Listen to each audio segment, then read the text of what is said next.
Welcome back to another Game Time Discussions. My name is Emery Cuzzy. I'm sitting here with Cameron Selby, and today we're going to finally get back to Underdog Best Ball, because we've had some serious time lapse between when we got to do it last.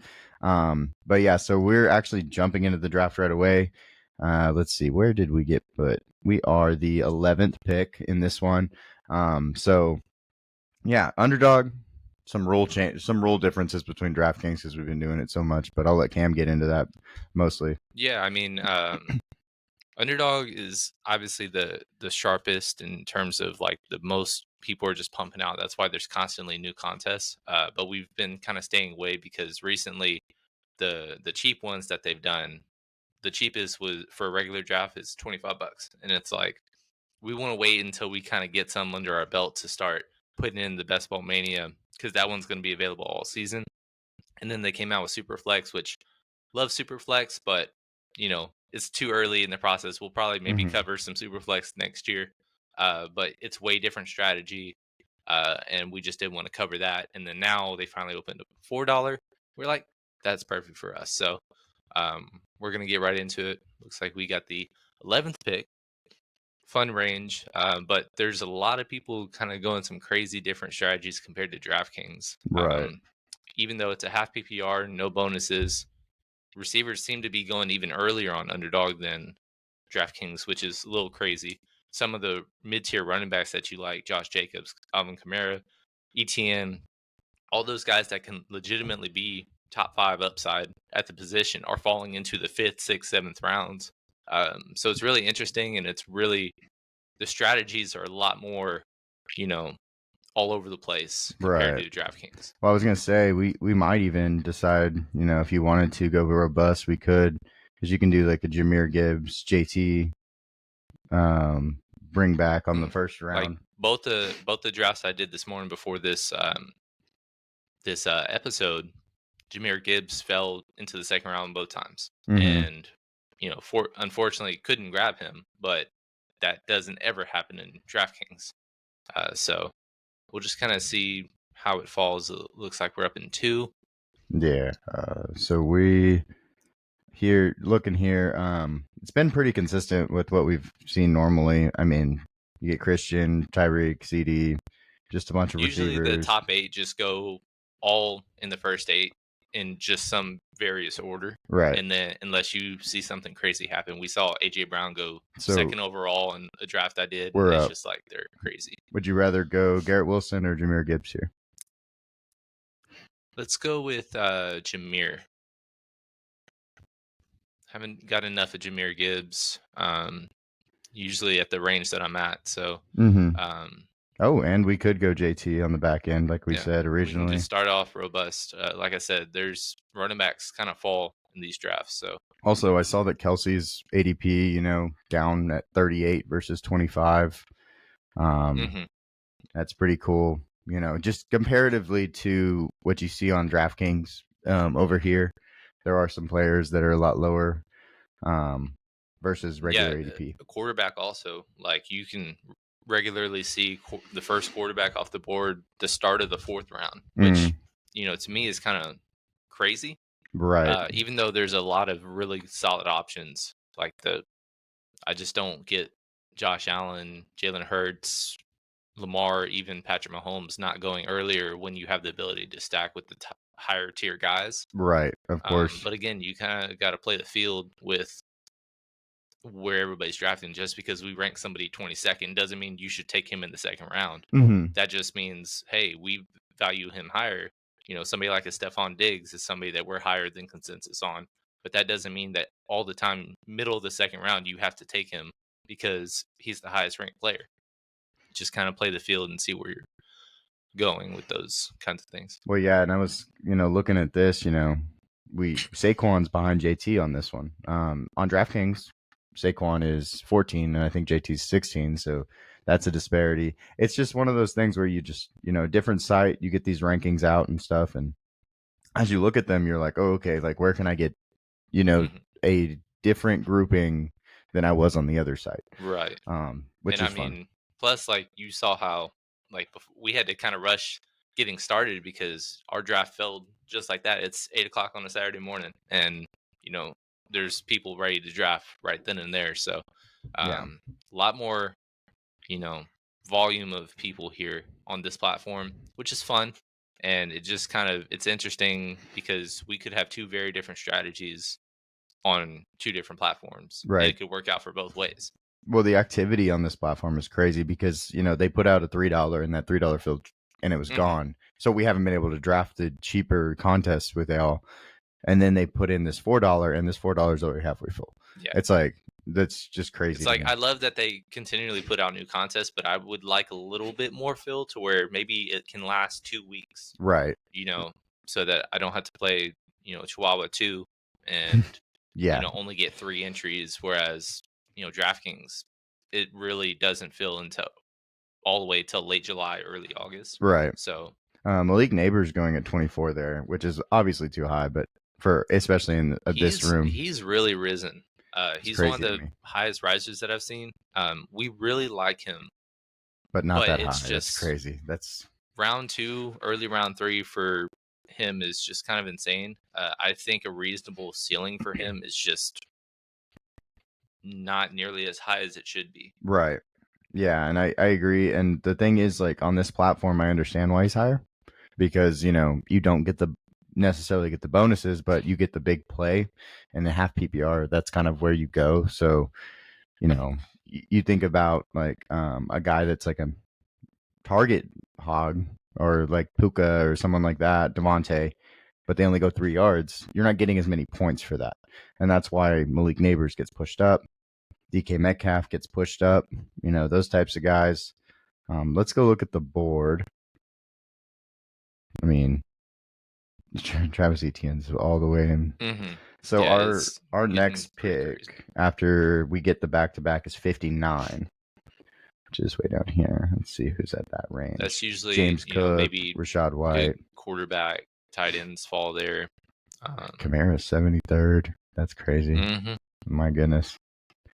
David Montgomery. Okay, so JSN is way up on this site. Yeah, and that's what I said kind of early on, but it's kind of even widened even further. It's just his style of play is more suited towards PPR leagues or Mm-hmm. contests, and in the PPR format, which is DraftKings, he's like all the way mid 90s, hasn't really risen, Mm-hmm. and then in here he's mid 70s, which is a full 2 round difference. Right. Um, So we're up right here. To go robust, we'd have to reach. I don't think we need to though. I think we no, could go Stephon I Diggs and be think very happy with ourselves. I think doubling on receiver here is great. Stephon Diggs is completely fine with. Um, we have him a lot closer with Nico than Yeah, the the consensus. consensus. Mm-hmm. Oh wow, Either way, whoever you view as the wide receiver one, that offense, I'd love to go Tank Travis Dell way Etienne too here. high. So I, ETN's fine. just I've started to because, take a little bit of Amari Cooper in this range also. yeah, he's a little bit lower. He's right here at the 43.5. I mean, neither of them are a problem. Derrick Henry is just still too high. I mean, Yeah. just look at the projected. Just think about the projected, everybody. Here, I'll put him behind 216 versus 198. Hmm. Like, no one expects Derrick Henry to be, doing the things, even on the draft site that has him 33rd ADP. So it's like, are, what are we trusting? I Hmm. guess is my thing. His age Right. is, just kind of not there. And I'm really happy with going Travis Etienne over him and getting Stephon Diggs. This It team is awesome so far. we have ETN ranked above Derrick Henry, and it's not even close. So we just don't view Derrick Henry. He's our lowest in terms of our overall rankings. Um, Biggest negative differential between the average between sleeper, Go ahead. Keep talking. I'm sorry. between sleeper, DraftKings, Underdog, Yahoo, and ESPN. He is like a early third rounder, and we have him right around the fifth round range, which is a 2 round difference.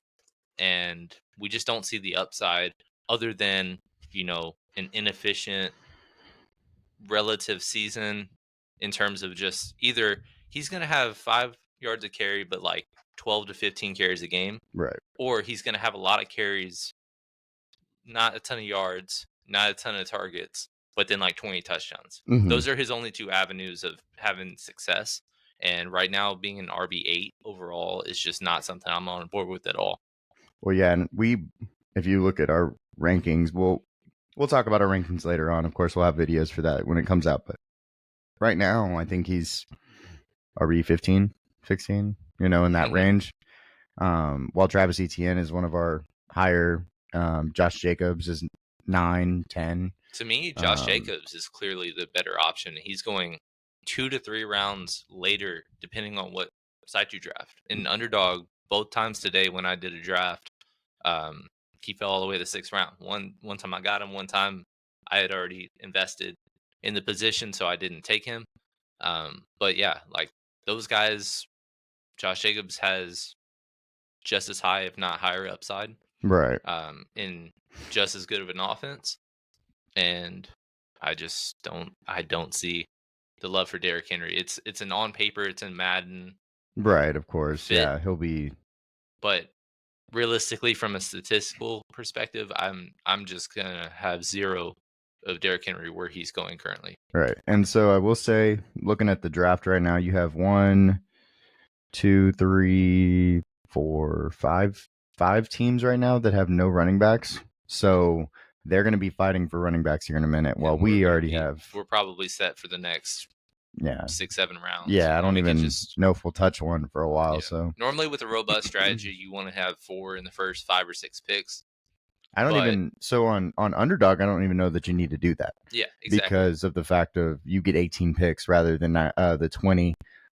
You could be like, okay, well, I have Jahmyr Gibbs, JT, and then also, guys like Jerome Ford, Ezekiel Elliott, Brian Robinson Jr., Trey Benson, guys that we think are viable flex or even flirting with an RB2 are going in the 10th, 11th, 12th round. Right. And so it's really easy to just take them early and then sit because, again, you want to zig when everybody else is zagging. And so if everybody's going 3 receivers with their first 3 picks, go 2 running backs. And everybody's going to be fighting for, this dead zone that we're about to see. And you could just value receiver. I think tier 5 of receivers is like 16 names long. Yeah, it is. It's like the 16th name versus the first name. It's not that big of a gap. So it's essentially where you're stacking, where you're going, and just getting as many as you can, and you'll be more than fine with the roster that you build. Yeah, because if you look right now, I mean, the guy that's on the clock, no running backs. The next guy, no running backs. We just saw Isaiah Pacheco go to number 2 there, but he had no running backs prior to that. James Cook reached on. That's a reach because James Cook is closer to where we're picking, actually. So that's just kind of the thing. Like, you have to. This strategy is built to do the opposite of what everybody else is doing so that you have the leg up on a position that no one else can get that leg up on, basically. Which means that you have to fight for other positions. We're going to have to get a tight end here pretty quick. We're going to have to get a quarterback and find some stackability. But you have options, Let's go see. Like, if you look at tight end right now, I'm a big fan of Evan Ingram. I'm a big fan of Jake Ferguson, Kyle Pitts, Brock Bowers, Njoku. Like, those are still options that we have in the quarterbacks, thinking about stacks. Take that off. We're not going to get CJ Stroud probably. Trey McBride just went. Kyler Murray wouldn't be a good option probably. Joe Burrow, his best quarterback receivers are higher. But Dak, you have options with Dak. You have options with Jordan Love, So with the guy in between us, has he taken one already? I know he has 4 receivers. So yeah, I mean, right now. Actually, we have Stephon Diggs. That's what I was about to. Okay, go. Yeah. Basically, CJ Stroud should be one of our 2 picks, but it just depends on where. I would just go ahead and take him. We know that Paul is life, or whoever he is just going to go everything other than receiver now. Yeah. So just go CJ Stroud. We get our stack. He's very quick too. He picks very quickly. And then we'll see where the board falls. We can go ahead and take our second tight end, just have a 2 QB build and a 2 tight end build, or we can try to get some depth at receiver because we're probably going to have to take about 8. So he took Kyle Pitts. So we're probably not. We might go receiver. Let's look at the receivers here. Chris Godwin, Rome, Keon, DeAndre Hopkins, Jordan Addison. Tight ends, though, We still have, Kittle. It's probably a little early for Kittle. We can probably be able to get either Evan Ingram or Jake Ferguson or both with our next Right. turn. So which receiver do you like the most here in this range? Chris Godwin, Roma Dunze? Well, Rome is obviously way too high Yeah. for my liking. Chris Lad. Godwin has one of the easiest strengths of schedule towards the end of the season. It's not a sexy pick, but it's a reliable pick as long as he's healthy. DeAndre And then if Hopkins. Mike Evans gets banged up, then he's the only other guy really in Right. the receiving core that they have. All right. So looking at our team, Jameer, JT, Stephon, Travis Etienne get the stack with CJ Stroud. That actually worked out perfectly on the both of those guys actually fell to us. And then also, we think about, and we're thinking just miles ahead because we're just trying to see how we're building. Dalton Schultz is a guy that I like as a tight end too, as long as you get a really formidable tight end one. He's a guy that I think will be not getting the targets that you would love compared to the other guys. I compare like Jake Ferguson getting 7-8 a game, or Brock Bowers. I don't know the target wise, but he's just going to get the ball, Right. and nobody's on him right now, which they should be. Yeah, our next pick is 83, so Evan Ingram possible to fall to us. Then we get the Jacksonville tandem in him and Travis Etienne. I was looking at yesterday. We were BDGE. Big Dogs Got to Eat. Very popular platform for fantasy football. They came out with their tight end rankings or quarterback / tight end rankings yesterday. Their tight end rankings could not have been more different than ours. Oh, interesting. They had Trey McBride as tight end 1. Wow, they are trying to get ahead of the curve. Dalton Kincaid, who we love as the next guy after Laporta or Kelsey, had him at tight end 6. Right. Brock Bowers was behind Dalton Schultz at like tight end 14. Several things that I just didn't like. Maybe we're the only thing that's the same is as long as you grab 2 of the top 14, you'll be good. Right. But other than that, it couldn't have been more different, which is interesting. Yeah. I mean, that's not saying that we're going to be right and they're going to be wrong. But yeah, I just found it pretty fascinating with the rankings that they had. Well, the one, and I was going to say for our rankings, one guy we just moved out, we had a conversation about was Juwan Johnson because he just got injured this week. What does that make you feel with Taysom Hill? Because so it's interesting. So with Underdog, it doesn't matter because he's a quarterback. Right. So this is a DraftKings only opinion, but he's kind of moved into our top 20 because he's been their gadget guy, but they've used him even more as the gadget guy, not as much as a quarterback. With their new regime, Clint Kubiak coming over, Derek Carr being there. So, if he's lining up just wherever and he's just going to get 5-6 touches, but he could get goal line carries. He could get, the pay dirt kind of things that make you happy. Tight end 3, completely fine with. That's just kind of the range, but he's still, because of the inconsistency, because he could have 1 carry 4 yards and that's it, or he could have 3 of this, 3 of that, and a couple passing completions as well, and just break the slate. I still don't know if I'm comfortable with him as just you nab Travis Kelsey or Laporta first, and you don't have to really worry about a really solid second tight end. Right. I still don't know if I'm comfortable with him as a tight end 2, but as a tight end 3, if you miss on all these guys and Brock Bowers is your first tight end, and then you have to go Goddard or Cole Kmet or Freiermuth, Luke Mustard, getting him as well. Yeah.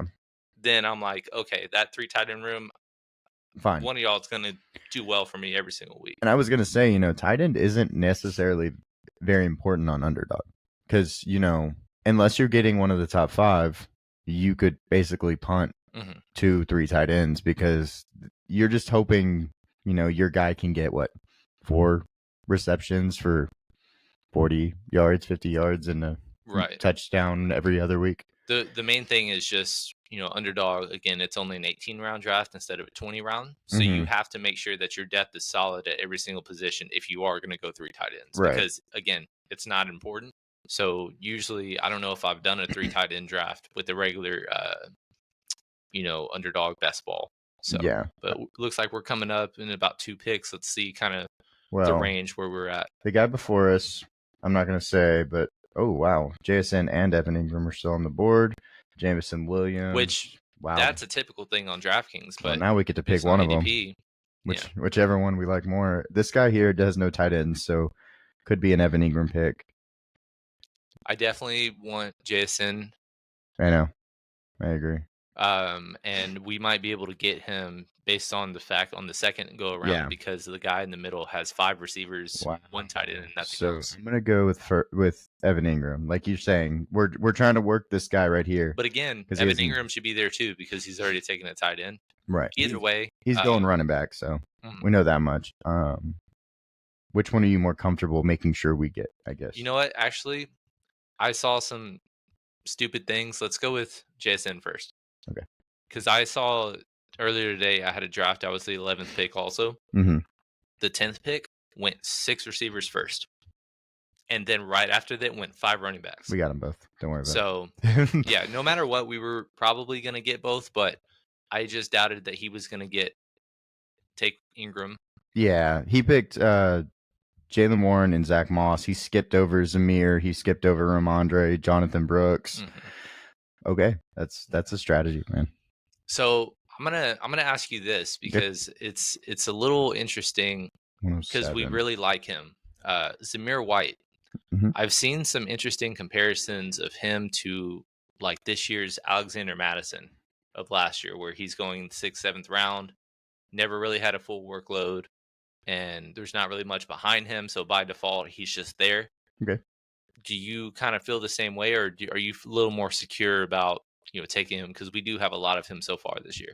Well, I think personally, like with him, we're gonna, you know, we like workhorses, and that's my big thing. So like with Alexander Madison, they had a good O line and stuff, and they had it set up with receivers and stuff. But at the end of the day, they also had what I considered to be a down year based on because the year before they won all those close games, come in have a down year.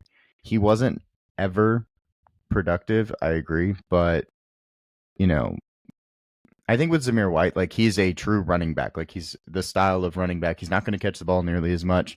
He's just going to be your inside the tackle runner. Mhm. Alexander Madison's actually his backup, kind of thing. Yeah, that be some irony if he's this year's Alexander Madison And and Alexander Alexander Madison Madison's the is guy. old. So Yeah. And then you have Dylan Lobb. So I don't see him, being the guy that runs routes or anything. I just see him being the you're going to get 18 rushing attempts a game, and everybody else is going to come in relief, basically. So if his volume is king, right? So that's kind of how I look at it. If his volume is 18 rushes, like I'd expect, he's probably not supposed to be going 94th in this draft. right, which we're slightly above the average consensus with Zamir. I think he's our RB 18, and usually he's anywhere from 18 to 22 in these rankings. So it's not like we're crazy different, but we just like the volume there, and we just don't feel like there's as much risk as others. But I don't view him rising to the point where we're just no longer going to take him. Or I also don't see him falling based on what the lack of things that are behind him because both of his backup running backs are going undrafted, and there's not many teams in the NFL that only one of the running backs are going in a 20-round best ball draft. Mm-hmm. And uh, um, Las Vegas, like you said, Dylan Lobb and Alexander Madison, nobody's really touching at the 20th round turn. We've kind of started to give a little bit of love to Alexander in the Zamir White lines that we take. Yeah, I'd probably rather have Alexander Madison. If y'all are questioning between the two, Dylan Lobb has never been a true workload running back. He is just a passing receiving back. He could even play the slot for us at the end of the day. So I get why people want to do that, but probably not an underdog, guys. I would make sure if you're going to do that, probably do it in DraftKings. Expect, him to not play certain games at all, like not even come in the game. And if you think he's going to be good, it'll be week, 12 to 18 when it, later on, basically. What's up? Oh, Well, Dallas I'm not Goddard gonna. over Yeah, Brock. Yeah, well, I yeah. mean, you said it, so It's okay. now it's not gonna happen. Well, I mean, we still have a few picks between us, and there's one, two, and we do one. have a backup plan with Dalton Schultz. Yeah, But I mean, we love Brock. We do. We do, and he's still like, yeah, it would be this guy right here that would probably do it if Yeah, because he's the only one. he's the only guy before us that has a tight end. That's again, that's kind of how you want to look when you're navigating through these drafts. Like, oh, he has no quarterback. Also, He went he's the Caleb only one. So Williams. if you need a quarterback, etc. and so on. He went Caleb Williams. Let's see, did he stack? Get the stack. Oh, it switched. Hold on. Let's wait till my turn's up. So we're probably still good on running back, but this is a really good range that there's a lot of guys we like. Trey Benson, Yeah. Javonte Williams, Brian Robinson Jr. Josh Palmer. You can Wow. put in Chase Brown. Jerome Ford is actually an underdog, has jumped Nick Chubb. I know that's one of the names that we're just like, we don't know what to do with him because there's just not much optimism that he'll be ready for much of this offseason at Yeah. all. And then what is he going to be during the regular season? Wow. And then Jerome Ford was a very, very productive running back last year, There with we all go. the lineman injuries and then everything. So, Well, we get Brock, woo. and it happens exactly kind of how we expected after that guy doesn't go tight end, and gets a quarterback because he had no quarterbacks and no tight ends, so he had to go one or the other. I mean, it was there, so let's do Yeah, it. so we'll go Brock here. We'll be good on tight end the rest of the draft, and then probably here we're gonna have to pick one of our favorite receivers because again, normally most drafts you want to have at least 4 receivers in the first 8 rounds, Mm-hmm. and obviously we haven't hit that mark yet, but we're going a little different. We're going robust. We went running back 3 of the first 4 picks, Yeah. but that means that we're only going to probably draft 5, maybe 6 running backs. And this will be the first time we actually have to reach on a Mhm. player. Rashid Shaheed, I put quarterbacks in there because I wanted to see where Trevor Lawrence was a little farther. We could go there, get the stack with Evan Ingram, but Rashid Shaheed, Mike Williams, AD Mitchell, Jacoby Meyer. I think Jacoby is the one that's highest on ours. I'm gonna star him just in He's slightly case. higher. In But terms of best ball, I think Rashid Shaheed is a little bit more intriguing because there's the boom weeks.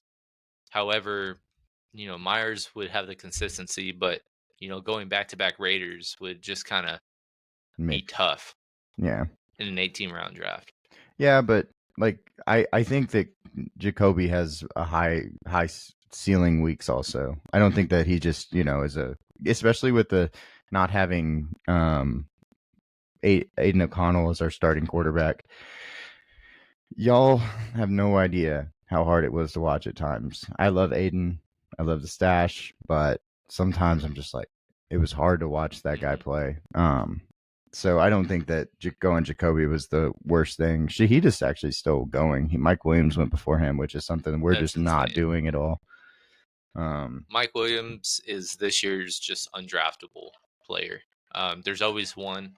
The last couple of years, there's consecutive years where it was OBJ, where he was going in the 8th, 9th, 10th rounds, oh yeah, and it's just like you can't even consider it, not even a single share of it, even if you're trying to double stack. Like it didn't make any sense. Mike Williams is that guy this year. yeah. So let's see if that guy got. So he got Caleb Williams. Did he get? Yeah, he got Keenan Allen. Okay, so he did get the stack. And then what about this guy with Trevor? Did he get a stack? Christian Kirk. Okay. So everybody's doing a pretty good job of that. Jalen Hurts, AJ Brown, CJ Stroud with us, Kyler and Anthony Richardson. Nope, no stack on that one. Got 2 quarterbacks unstacked. Guy up next still hasn't taken a single quarterback Mm-hmm. and only 2 running backs. So That's very interesting.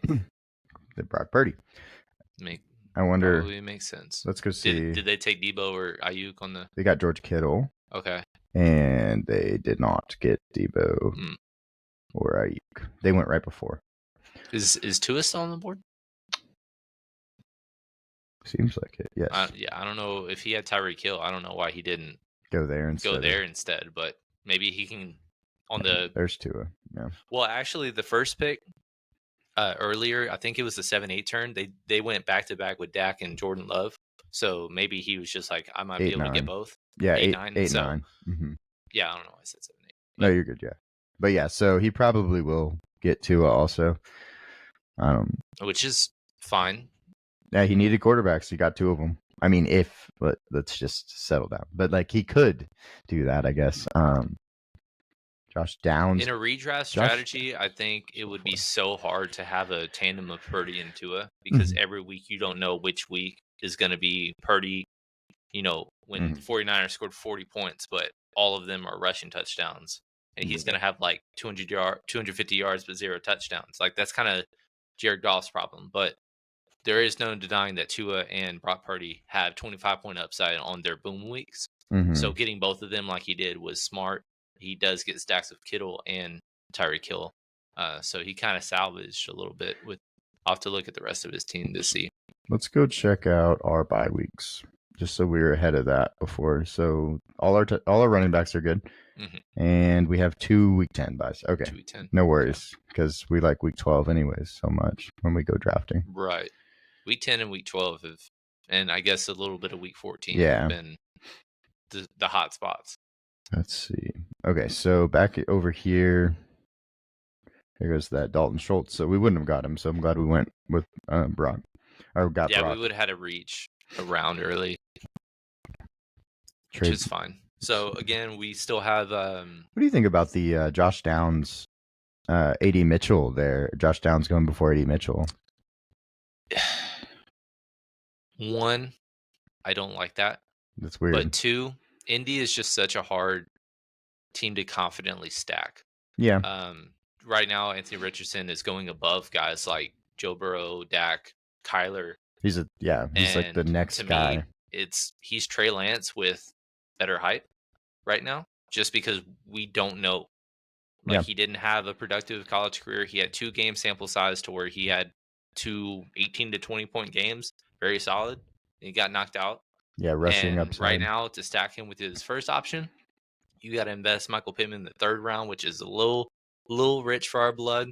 And then I just don't know how to differentiate AD Mitchell, who's never had an 1,000-yard season, and then Josh Downs, who they don't draft AD Mitchell if Josh Downs is going to be the wide receiver too. And then Right. they don't have a clear tight end. And then Jonathan Taylor, even though we love him, he's not necessarily a PPR or a reception king. Okay, so we're on the clock here. Zeke, Jerome Ford, So being yeah, here. that's what I was hoping was either Zeke or Ford falling.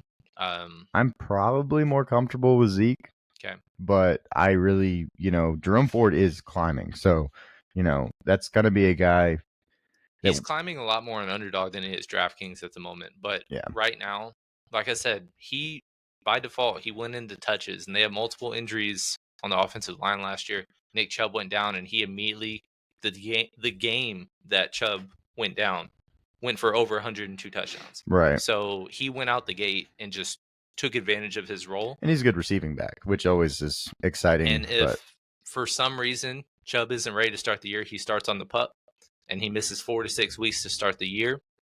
Every week in a weekly ranking, Jerome Ford is going to be a top 15 running back, and you're getting him past RB30, which is excellent value when you're just trying to get an RB4 or 5. right, so we're here. I think we got to go wide receiver. Probably we're getting to that point where we have 4 running Either backs, that or quarterback, either but or. it's Jared Goff, Justin Herbert.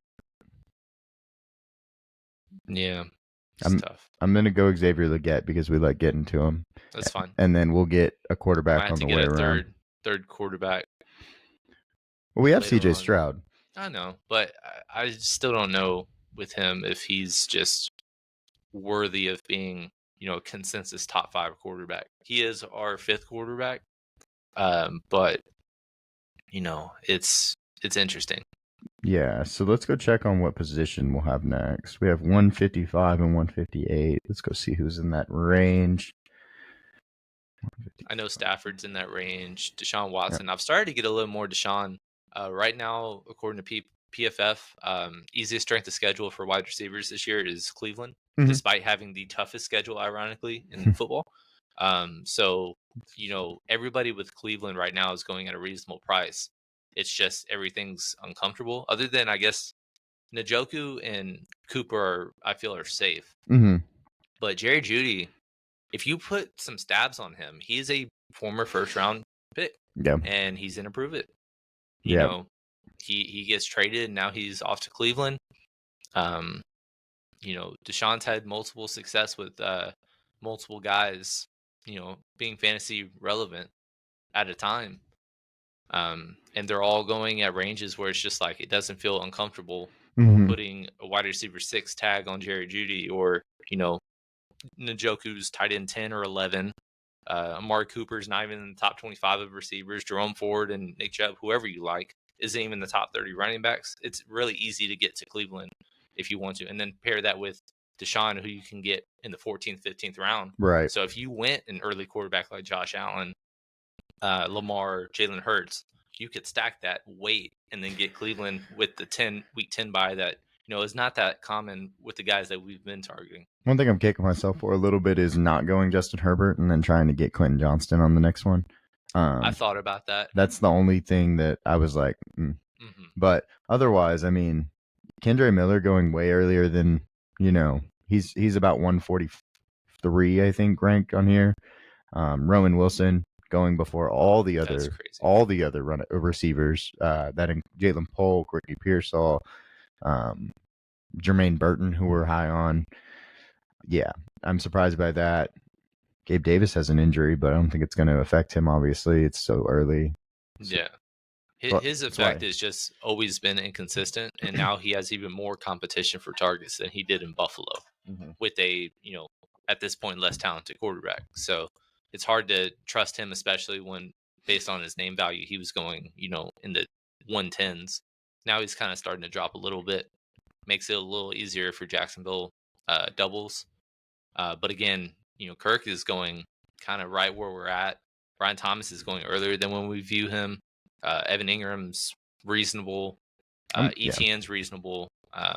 So yeah, I really like Evan Ingram this year, and I think that he's like being behind a guy like Kyle Pitts and being behind George Kittle when he was, the highest targeted tight end, second in fantasy points, things like that.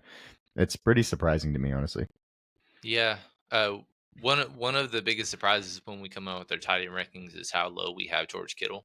Yeah. But it's mostly just because he's already past 30. He's dealt with injuries in the past. And on top of that, you don't know every week whether you're going to get 24 or 4. Well, they're paying 4 receivers right now. Yeah, they're paying 4 receivers. They just drafted a first rounder, extended Christian McCaffrey to being the highest paid guy. There's just so much competition. And then you have Evan Ingram, who could have the most targets on the team for all we know, or Kyle Pitts still has 1,000-yard ceiling. Easy. Oh yeah. Brock Bowers is believe it or not, will flirt with 8 to 10 touchdowns. Even though McLaughlin at 1. Okay, sorry. Yeah, I apologize. No, he's been a guy that's rose. We've talked about him on X a little bit, just because there was a Denver Broncos beat writer that was saying that Jalil's kind of one of the favorable names that could overtake Javonte, and it's just like he wasn't even good in his role last year. And he was a free agent, and it takes time. Undrafted free agent, and he had his, out of nowhere, not started, but had a great game, and then was a bust the rest of the year. And now, because he's getting reps and Javonte is just, still recovering and trying to get to 100%, which he's participating. So that's not a concern. But Audric Estime, who we love, has a scope. He's out till training camp. So he's just risen into the 13th, 14th rounds, and it's just insane. Beyond insane. So I have an idea for our pick if it all works out. Try to get a second stack. We'll see if that's gonna happen. The guy after us, let's see, he's got 5 running backs now, so he's finally got some players on his team. He went 3 running backs, basically 5 running backs and a quarterback in the last 6 rounds. He had to beef up that room because he's got all receivers otherwise. Doing a true 0 RB strategy. Adam Thielen. We shall see. We shall see. This is, yeah. I think we could have done, which is fine.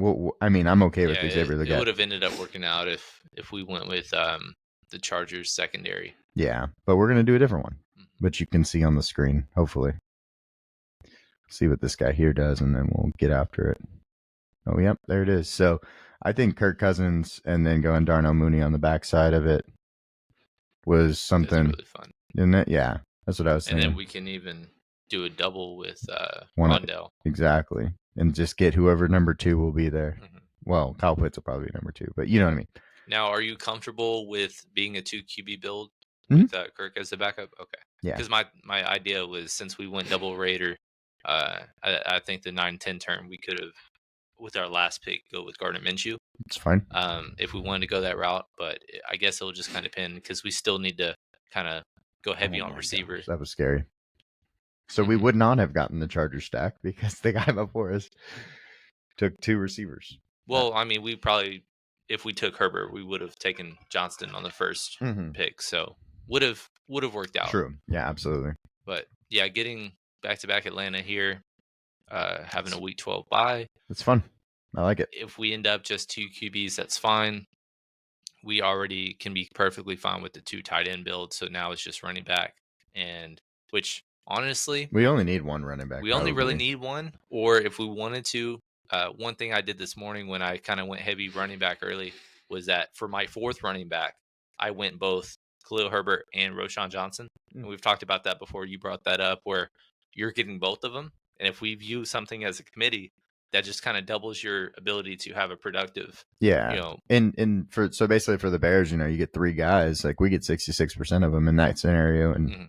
I think Say that Swift goes down. I don't know who's going to be the next man up, but he's we had got both of them. he's had Yeah. injuries in the past. Mhm. He hasn't been like we want to talk about him as like a top 10 running back, like Mhm. ability wise, and it blows my mind because the Lions didn't believe in him, and he was let go for a new committee. It was him and Jamal, and then it was now it's Gibbs and Montgomery. They didn't believe in him. Now the Eagles get him, and they say, "Hey, we're going to upgrade to Saquon." It's like no one has really put belief in DeAndre Swift in like his actual ability. So I don't see why two pretty good players in Roshan and Khalil Herbert couldn't overtake him or even give him like he gets 40% of the snaps or something. Another name I want to bring up. There he is, We're right there. gonna draft a ton of him, uh, throughout the summer. But Kamani Vidal, somebody we talked about, wasn't even in our running back draft ranking video, Nope. but he fell to one of the top 2 or 3 situations that he could have fallen to. Gus Edwards now won't be ready to tell camp. J.K. Dobbins is already recovering from a Achilles injury that nobody has came back from and been productive. The most productive guy was Deontay Foreman. It took him about 3 years. Mm-hmm. So Kamani Vidal is next man up. He's getting reps with the ones already, and somebody drafted Jaleel McLaughlin above him. Yep.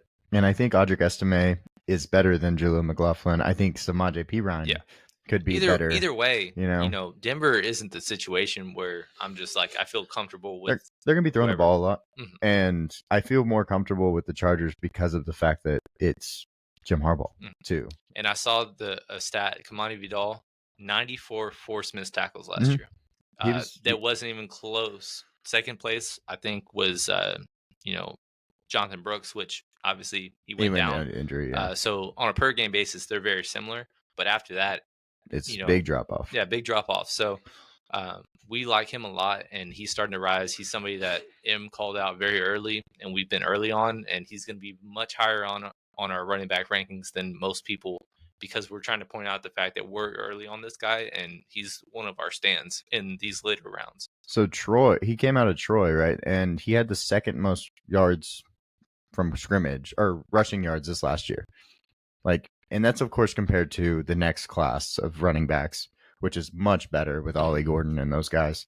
But he was very productive, and he has some miles on the tires, but he's behind, basically two guys that haven't played enough football for them to be a scare for fantasy owners, in my opinion. Yeah. And right now he's going in a range where even if you had to reach on him, being your RB5, like that is what you want to build your roster around. Now, if and when, say Gus Edwards stays out and then JK stays out and he really rises to the maybe flirting with the top 100 overall, Right. maybe we might start backing off because at that point we'll already have a ton. But it's not like we think that'll be crazy. if that happens. Yeah, we're at a point where in this, and with guys like down here, they're all handcuffs, right? You get Jalen Wright. That's really not a handcuff. That's a guy that kind of is stuck behind two pretty good players. But we've seen Raheem Mostert have injuries, so I guess that makes sense. You get Chuba Hubbard, who could start at the beginning of the year. Will be the backup when Jonathan Brooks comes back. Bucky Irving, he's just a straight handcuff across the board. Antonio Gibson becomes the receiving back in New England. It's like Kamani Vidal has the best chance to me to be the day one starter. Looking at this board, and then J.K. goes way later than him, which is finally people catching up. And when you have an RB5, you're not even looking for a day one starter. You're Right. looking for late in the year when you have bye weeks, who at that point will possibly have a significant role. And he provides that upside, but also being able to week 3 have 15 touches possibly, Mm-hmm. and it wouldn't be crazy. Yeah, and we don't know what's going to happen with JK. JK might not start, might not get cut. play, might not anything. So remember Rashad Penny was somebody that you were high on, and he was going in the 10th round, and the injury, man, he didn't even play with Philly. Right. JK, I could see that outcome where they just were like, man, we just don't believe in you in coming back, and he gets cut, and he's going in the 14th, 15th round, and it's like, I don't want to have that risk when I'm trying to find a running back depth. We're up here. We have our quarterbacks and tight ends locked down. I thought wide receiver because our running backs are very strong. Also, the guy who's the best available running backs? Nobody. Truly nobody. They're Elijah Mitchell and Roshan, but we can get Roshan on the way back. Troy Franklin's the guy that I like actually in this little range here. I like him as well. Yeah. Again, he fell in our 1.0. He was a first round pick, and he fell to the 4th round, and he fell to a team that has his college quarterback. So yep. We like him. We just don't know how early. But again, he's our wide receiver 7 now. So cool. Don't got to worry about it too much. Yeah, so we'll be up again. Position wise, I think we probably could go the running back route here and get Roshan. I think that's probably the guy that it's probably more ideal. Somebody that we've taken stands on was Braylon Allen, but he's vaulted into the 15th round. Yeah, I have a lot of ownership of him, but just when he was at 230 or because 300. He is a pure handcuff. It's not like he's going to split touches, and we still want guys at this point that have a chance to at least have a small role, even if they're not starters yet. Right. Which he's going to have less than 3 carries a game until Breece Hall gets hurt, which could be possible, but as a running back 5, that's not really what we're looking for. So we have 2 spots left. I'm guessing, one of them is kind of reserved for Rondell Moore. But otherwise, And if we wanted an 8th receiver, we talked about Jalen Hyatt, Jalen Tolbert. Yeah, look for the high upside guys at this range. Guys that can have 90% of the snaps. Yeah, and a guy that I've said a couple times, you go Chase Claypool. If he becomes the number 1, not Dalton Kincaid, then you're going to get a guy that's the number 1 for Josh Allen. And so I don't really know who the number 1's going to be there. Curtis Samuel, Shakur. It feels like just 3, 4, 5 or 3, 4 guys that are just going to each have 600 to 800 yards. Right. And if that happens, that's cool. But that probably is more of a detriment to Josh Allen than it is to them. Yeah, but it's happening in the 18th round for us. So it's like, are we mad about it? Tyrone Tracy's actually been popping up a lot. Because Devin Singletary jumps in, and it's just like he's never really been a full-time workload. Yep. And he's on one of the worst teams, one of the worst offensive lines. It's hard to see him just for a full season standing up, and that's somebody that we're taking a stand on of just not even touching where he's going, and pick whoever you think is the backup. Tyrone Tracy has had some positive reports in OTAs, so that's why he's kind of risen a little bit. He was playing with the ones this last couple days, I believe, when we were watching the feed go through. So he's got some ones. He probably won't be the starter, but even on a bad team, if you get volume is king, and if you're going at 187, like you can't be mad about that, Yeah, I don't know in terms of just overall, like who is the team that we're gonna have the least amount of overall this year? The Giants might be at the very bottom Hmm. just because of where everything is going. You can convince me with a third stack to go with Daniel Jones, Right. and but that means that you have to at the end of the second or early third go with Malik Neighbors. You have to, and then that's fine because at the very end of your draft you can get Jalen Hyatt, Tyrone Tracy, like you said, or Theo Theo Johnston. Johnson. That's a guy I brought up So the other day. to get a double is reasonable if you think of it overall, but it's so hard for me for Malik Neighbors to justify his price, especially on Underdog. Hmm. Yeah, we talked about Theo Johnson the other day, and with that guy, he's been he has not produced stat wise. He had 42 yards was his best game ever in college. But that's a little bit about Penn State not giving him the opportunities and really just hating their offense. I don't know what the problem is over there. And then also, um, when he did go to the Senior Bowl and when he was at the Combine, he was very impressive. So, Hmm. you know, he's gonna start to me over, Daniel Bellinger. Daniel Bellinger. So that's an option. But he's also rose way up since the news about Darren Waller. Hmm. Everybody knew Darren Waller was retiring, but no one wanted to take a shot prior. That's kind of It how is what it is. yeah.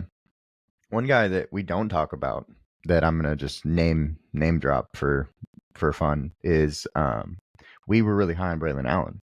If Brees Hall goes down, the receiving back becomes Isaiah Davis. He's out of South Dakota State, running back out of South Dakota State. He'll become the receiving back. Now, of course, you would have to be praying on a downfall for Brees Hall, but he's been injured in the past, and just kind of like thinking about scenarios and stuff. You wouldn't do this in Underdog, but in DraftKings, 20th round random shot. Isaiah Yeah, Davis is an interesting guy. kind of take a lotto ticket on just anybody. Just paint a narrative. Don't just pick a random player Hmm. just for no reason. Um, That's why Jalen Hyatt's one of our guys. mhm. Let's go see. Zay Jones is here. And again, we can paint the Johnny. picture, make the argument of Zay Jones over Michael Wilson as a wide receiver too, but somebody is. Yeah. And right now, Michael Wilson's kind of after Zay Jones signed, they kind of went right next to each other in terms of ADP. And since then, after a month, they kind of widened a little bit, and so now Michael Wilson's clearly going before, which probably Is we agree right. with. Yeah. But again, paint the picture. So for the next pick, since Rondell Moore is a little farther down, I was thinking we could get our last running back. Tank Mhm. Bigsby's on the board. They've had a lot of talk, and we have And we Travis went Etienne. ETN. So that was the guy that I was thinking you might be behind. Yeah, I'm definitely interested. Estimate is still there as well. Um, but again, Tank Bigsby to me is worthless. But if you have Travis Etienne, I don't think it's a committee No. when he goes down, if he goes down. Yeah. And again, handcuffs are more important to you than they are any other person. And he's basically going undrafted. But if you have Travis Etienne, you have the Jacksonville backfield no matter what. Mm-hmm. And It, so very rarely are you going to be able to get both running backs in a situation and somebody goes down that was quick. and whoever you didn't pick is the beneficiary. Right. So, and then on our other pick, you can make actually a case for a lot of these guys. I'm going to put Rondell Moore up there because we have the stack. Yeah, we got Kirko. But Zay Jones, he could be the number 2. Tez Walker, I don't think that Nelson Aguilar is going to start over him all year. Like, that's just how I feel about that. It's basically him versus Rashad Bateman. Whoever you want to view. And then Tyler Boyd, you could make a case because, high passing offense. And then another one example, plus it would be kind of correlated with ours, is Jalen McMillan. Right. Being a rookie receiver, he's already been in a three-headed monster before and still been productive.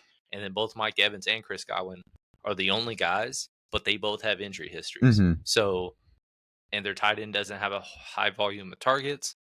We can paint the picture of Chris Godwin. I don't know if he'll be healthy all season, but I know who's going to replace him if he goes down. Even a guy like DJ Shark, I can paint a picture because they have no number 1 alpha, and he could be. And if you don't believe in Quinn Johnston or Josh Ladd Palmer McConkey or any of them, yeah. Yeah, He, Ladd McConkey, we love as a player, he's a but his wide receiver too. ADP is just they're the rookie receivers has just been so high to start, and it just has not fallen, and I'm not sure if it will. And that's why I might be underweight on a lot of those guys because you have to pick them in the 6th round, and most of them haven't really had, the consistent productivity that would warrant, being a wide receiver 3 for your season long team. Right. And, Ladd McConkey, I just don't like if we were doing redraft, like when are you ever going to start him? And if you are, you probably really screwed up at receiver. You're gonna have to start him halfway through the season. If like he has to pop off and be reasonable to put in your lineup. And the thing is, like, we expect them to run the ball so much. We expect him to, in PPR, I guess I could make a case because he will be catching the ball more often closer to the line of scrimmage. He'll probably be more of an outlet. But what I keep saying and what I said when we broke him down originally was he's a wide receiver 2. He's the best wide receiver 2 you can get, but he is a true wide receiver 2. He does not have the profile to be a wide receiver 1. And so that's something that, you have to keep in account. Basically, I don't think that I would put a huge bet on just him clearly in both Josh Palmer and Quinn Johnston, just clearly being head above shoulders, more volume or more production than both of them. Right. And both of them are going like 7, 8 rounds after him. Where did you say it was to look at the draft? Was it in results? I don't remember. Completed. There it is. Yeah, completed. Okay. And that was a $4. So we'll go check out our team. So our team is here. We have CJ Stroud, Kirk Cousins, both stacked. One with the double stack and Kirk Cousins. Our running backs, we went the robust style. So the first 3 are very strong. They'll probably play, 70 to 75% of the weeks. Of course, they have random buys, but 75% of the weeks they'll be in your starting lineup. Jahmyr Gibbs, JT, Travis Etienne. You get Zeke, Roshan, and Tank Bigsby as our handcuff. So if something happens to Travis Etienne, we have somebody for it. Wide receiver, you get Stephon with the stack. Chris Godwin, JSN, who we're very high on. Jacoby Meyer, who I think is got a good floor. Xavier Legette, one of the guys that we're taking a lot of.